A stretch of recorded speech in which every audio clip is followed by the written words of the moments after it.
Untuk membuat kapal, ternyata tidak semudah yang dibayangkan. Sebelum kapal dibuat, maka akan dilakukan berbagai macam tahapan seperti pengujian model. Pengujian ini bertujuan untuk memastikan kapal sesuai dengan spesifikasi yang ditetapkan sebelum kapal tersebut digunakan secara komersial. Beberapa waktu yang lalu, perusahaan pupuk yang bernama Yara dari Norwegia meluncurkan sebuah kapal canggih yang bernama MV Yara Birkeland.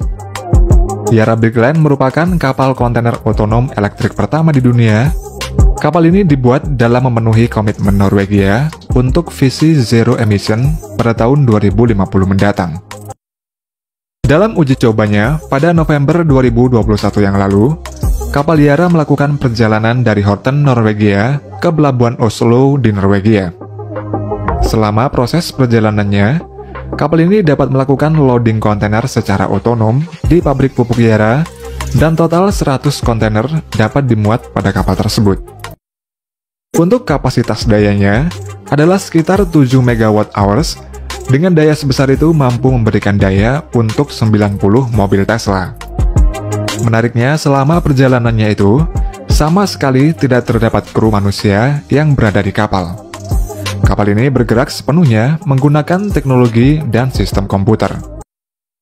Sebelum kapal Yara Birkeland dibuat di galangan kapal, model kapal ini diuji pada fasilitas pengujian untuk memastikan kapal dapat beroperasi dengan baik.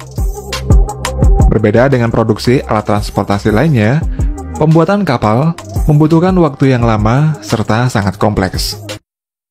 Dalam pengadaan suatu kapal baru, terdapat beberapa fase, diantaranya adalah perencanaan, desain, hingga produksi.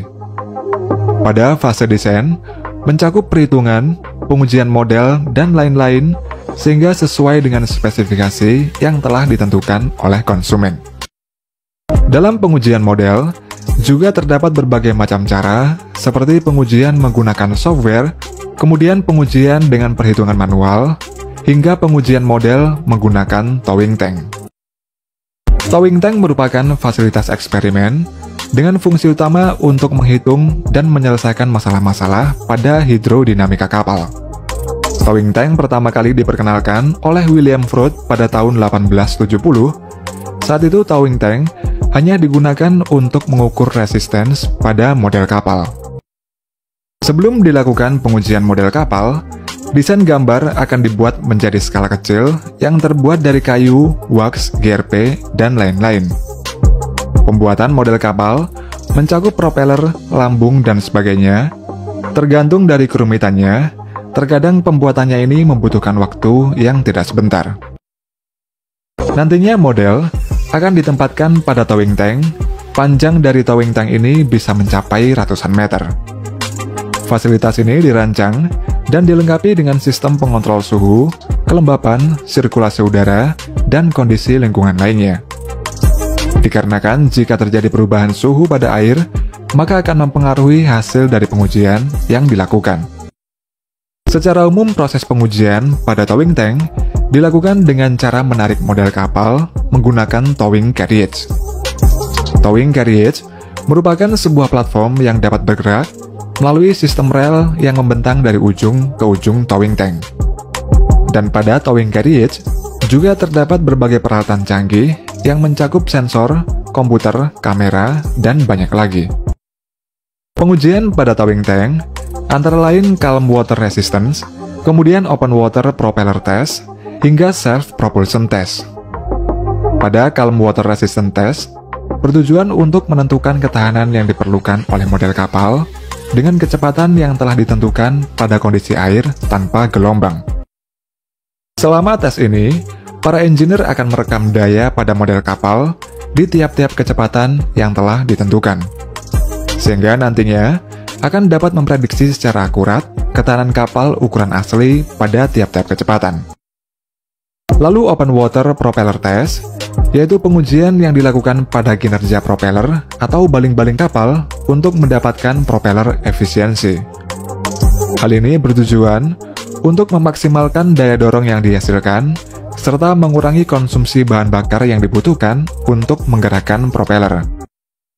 Propeller efisiensi mencakup desain baling-baling, kecepatan putaran, dan lain-lain. Propeller akan ditempatkan pada strut, di mana strut ini terdapat sebuah motor yang dilengkapi dengan dynamometer untuk mengukur torsi, serta RPM dengan kecepatan yang telah ditentukan. Pengujian ini membantu dalam pemilihan dan perancangan propeller, sehingga sesuai dengan kebutuhan kapal yang akan dibuat nantinya. Kemudian ada juga self-propulsion test, yaitu pengujian yang melibatkan kombinasi model kapal dan propeller. Propeller akan dipasang pada model kapal, lalu diuji secara bersamaan. Pada model kapal, juga dipasang motor listrik dan dynamometer. Dalam prosesnya, model kapal ini serta propeller akan digerakkan dengan towing carriage pada kecepatan yang sudah ditentukan. Pengujian model kapal juga bisa dilakukan pada fasilitas yang bernama wave basin. Tempat ini lebih besar dari towing tank, serta dilengkapi dengan wave maker untuk membuat ombak buatan. Salah satu wave basin yang dilengkapi dengan peralatan tercanggih adalah milik Universitas Iowa di Amerika Serikat. Untuk membangun wave basin tersebut, membutuhkan biaya sebesar 5 juta US dollar atau sekitar 72 miliar rupiah. Pengujian di wave basin ini, model kapal akan melakukan berbagai macam manuver, seperti gerakan zigzag, berputar, hingga sea keeping. Pada sea keeping, model kapal akan diuji dalam kondisi gelombang yang mendekati kondisi laut sebenarnya. Sea keeping adalah kemampuan sebuah kapal untuk menjaga stabilitas serta performa yang baik saat berlayar di laut terbuka atau dalam kondisi laut yang bergelombang. Dan gelombang yang dihasilkan pada fasilitas ini dapat menghasilkan gelombang dengan ketinggian yang dapat diatur sesuai dengan kebutuhan. Di tempat ini juga terdapat wave absorber untuk meredam atau menghilangkan gelombang setelah pengujian selesai. Kelebihan dari fasilitas ini adalah dapat melakukan pengujian dengan skenario yang mirip seperti di lautan. Pada wave basin di Universitas Iowa, data yang diperoleh akan digunakan untuk mengembangkan software computational fluid dynamic. Sehingga kedepannya, pengujian model tidak dilakukan dengan metode konvensional lagi, melainkan hanya menggunakan simulasi 3D saja.